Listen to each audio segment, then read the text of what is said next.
anticipation of what I will find is almost overwhelming.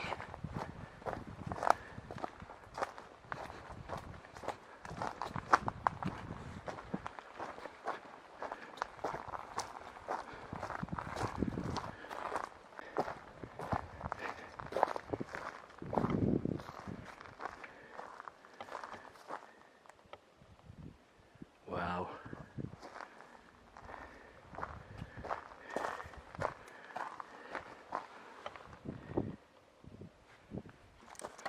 Even my tongs are still here.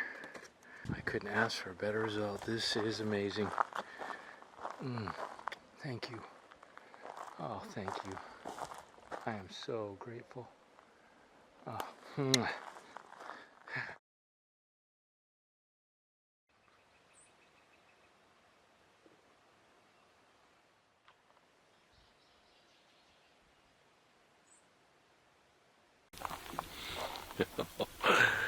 Oh, good morning, you beautiful people. Good morning and welcome to my not so wild vlog. This is just behind the scenes, me camping. Thanks for joining me. I appreciate your views. So, I took a chance. I came up on a very rainy Friday night and set up camp, and I have got a beautiful, beautiful morning so far. Take you a tour on my campsite. I had to set up the amazing shelter over top of the amazing wilderness camp cot so that I could sit out of the rain. I've got a big tarp up, and underneath that I stashed some kindling so that I could get my fire started in case the rain didn't stop. Over here I've got my one-man tent set up. Kept me very cozy and dry. And this morning I got up to this absolutely gorgeous day. I gotta catch where that's happening. They're drumming for love. This is my favorite Crownland campsite. It is spectacular. I love it. I want to show you what I found this morning when I got up to go pee. Just random, wasn't even looking for it.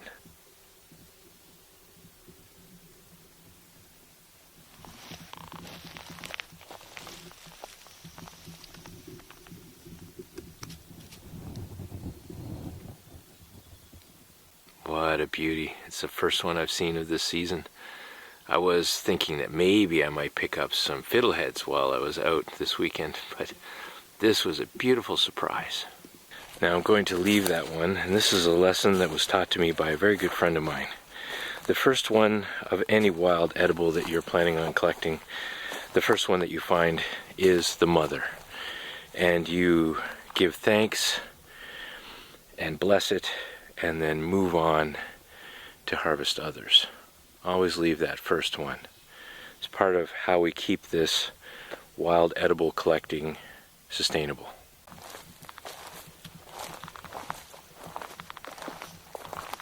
Look at how beautiful and clear that water is. That's my water supply. I love this place so much. They say it's so clear because it's a spring-fed lake. I'll take it. Oh yeah, time for some coffee.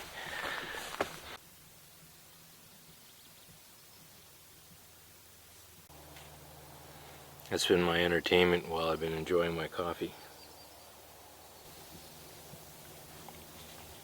There's a lot of busy little ants. I'm sitting right next to an anthill.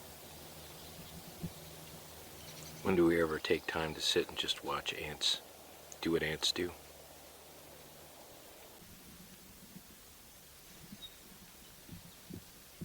Wait, everybody, I'm bringing you dinner.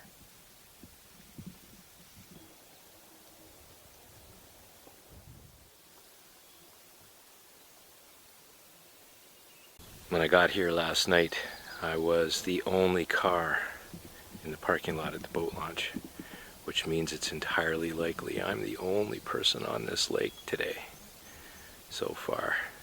And that's significant because when are you the only person anywhere on this planet anymore? I definitely appreciate these moments. I really do.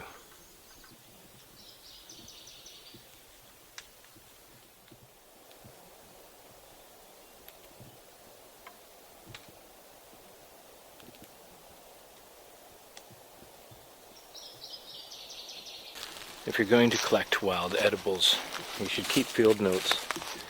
And one of my field notes I put in is, if the trilliums are open, then you've likely missed the morels. It's a good note. Very helpful.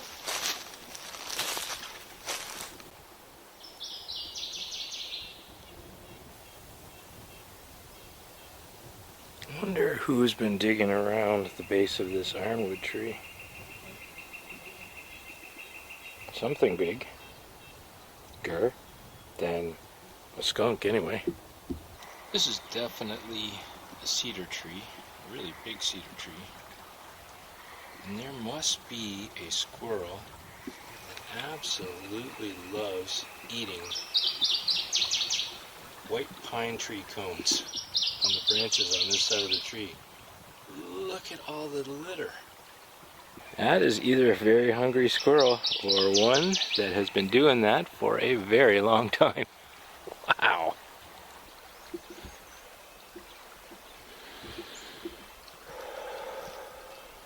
What do you say, you and me, we do some meditation, just a few minutes, by this beautiful scene.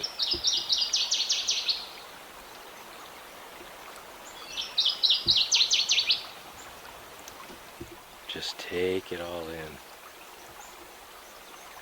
and its beautiful detail.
Yeah, I'm at it again, planting another tree, this time on my favorite Crownland campsite. And I have to say that the comment left underneath my last video by Down East Primitive Skills 7688 really made me think a lot this week. And I thought about the fact that when I started the EconoChallenge almost 30 years ago, I couldn't afford to camp at a provincial campgrounds. So Crownland camping was my price point, free. And it's been 30 years. Amazing Wilderness Products is doing very well now. And I can afford to give back. And so this little tree here cost me $30. And that is far less than just one night in a provincial park. And I think it's a small price to pay to give back to the wilderness that's given me so much.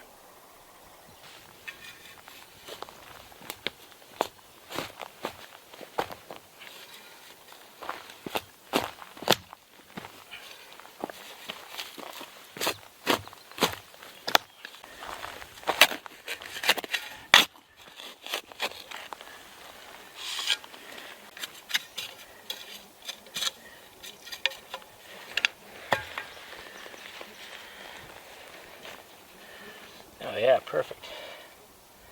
Perfect.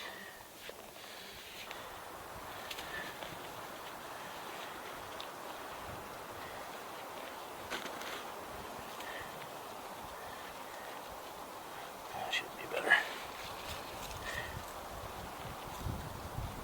There we go. Alright. I think I've picked a really good spot for you to grow nice and strong. There we go.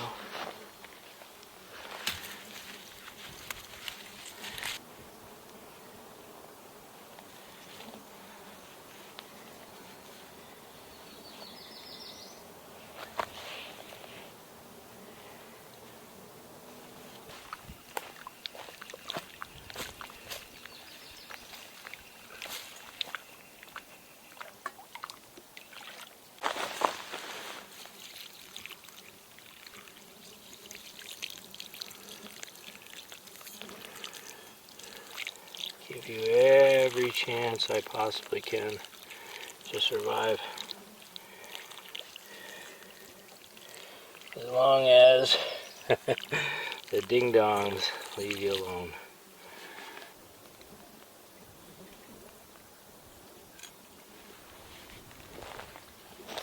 I just have to naturalize the area around it now and I'll be done. I don't know, but if you can hear them, they're swarming around that mic. The black flies have definitely come out in force.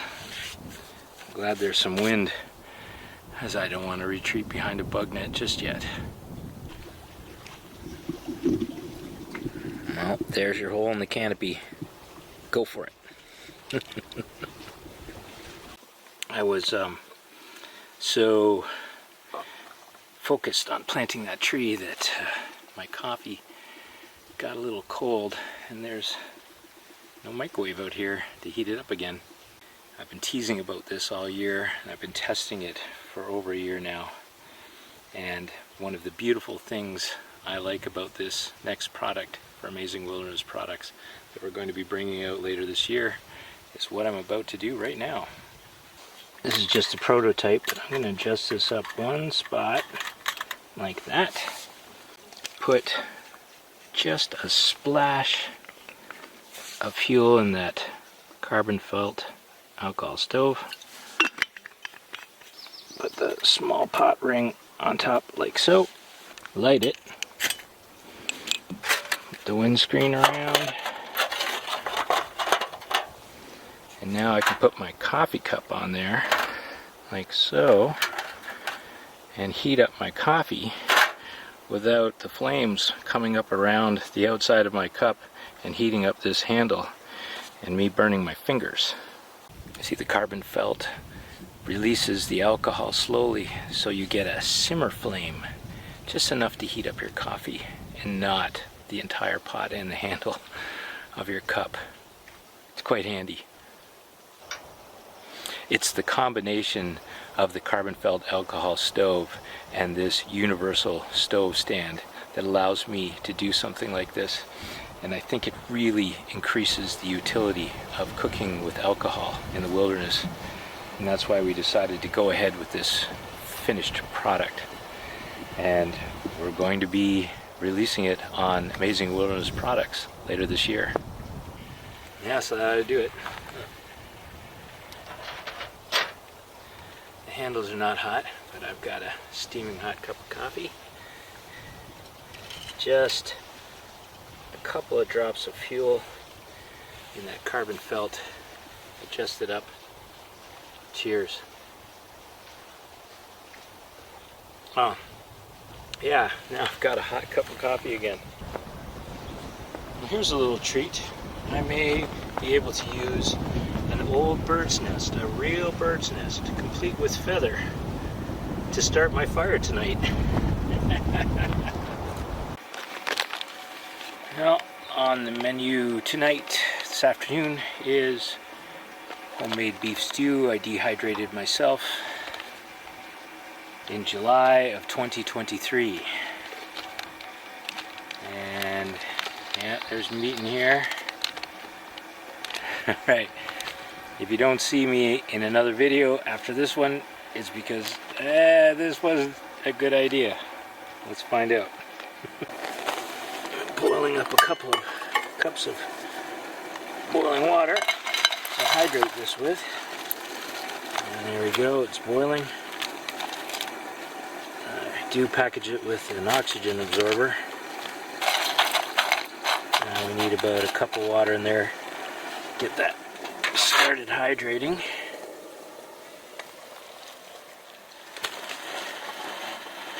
I'll leave that for about an hour.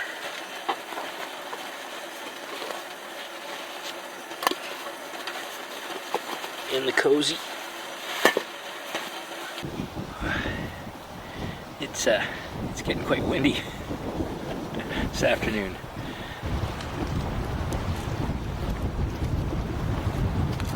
That tells me some more weather is on its way. Different weather than what I'm dealing with today. Today was partly cloudy. It was quite nice actually.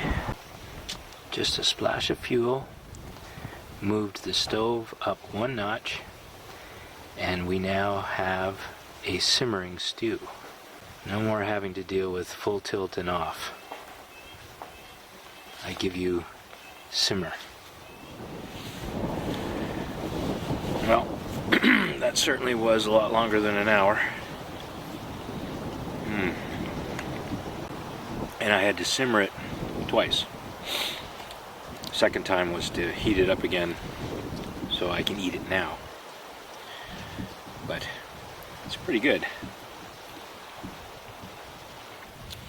Hopefully I won't have any problems that require the Thunderbox later on. Dehydrating meals that you've completed is the way to go if you really want great flavor.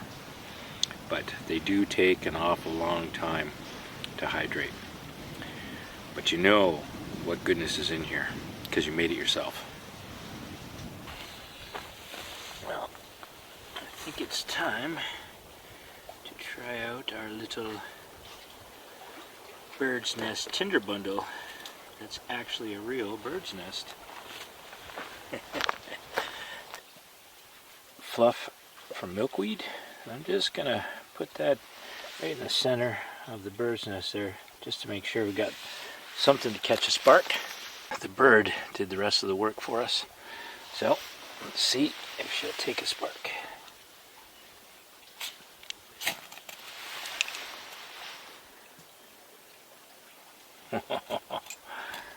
No problem. Brilliant.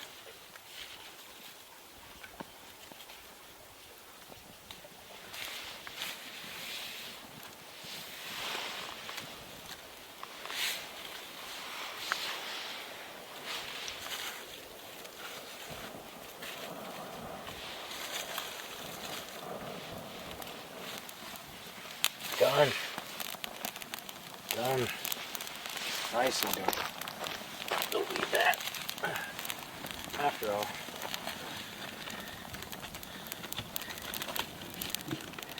Now, this is a morning update from the tent. It's the morning, next morning. It's dropped considerably in temperature, and it's raining, and it's extremely windy out there. So I'm just gonna pack up everything, stuff it in my backpack, paddle out of here, call it a weekend. It was great, I enjoyed myself, but I'm not going to be filming closing up camp. So thank you very much for watching. Thank you for joining me on the EconoChallenge channel, and I look forward, as always, to seeing your comments down below. Bye for now.